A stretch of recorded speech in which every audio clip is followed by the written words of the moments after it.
Le processus de création de l'Office togolais des recettes, OTR, suit son cours. La réforme est au cœur de cette rencontre à Kara.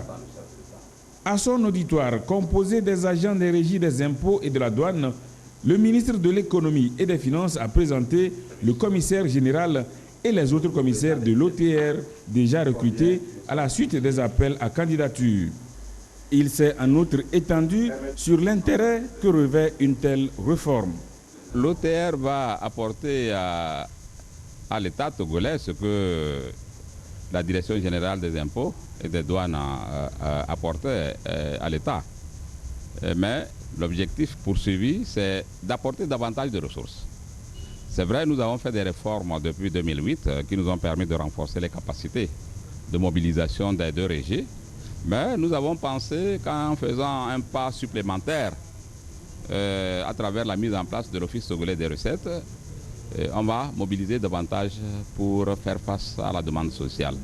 Donc l'objectif recherché, c'est d'abord de mobiliser beaucoup de ressources permettant au gouvernement de pouvoir financer les dépenses publiques. Avec l'Office togolais des recettes, ce sera moins de tracasseries pour le contribuable. C'est aussi une façon de tirer le secteur informel vers le formel. La réforme a également pour objectif de mettre l'homme qu'il faut à la place qu'il faut. Nous avons publié les postes à pourvoir, notamment les postes de directeur. Et avant cela, nous avons ouvert les postes de commissaire. Tout le reste du personnel va être redéployé en fonction de son profil. Après la rencontre, le ministre de l'économie et des finances et les commissaires de l'OTR ont visité deux structures, la direction régionale du service des impôts et le nouveau grand marché de Kara. Ce marché a été inauguré le 24 janvier dernier.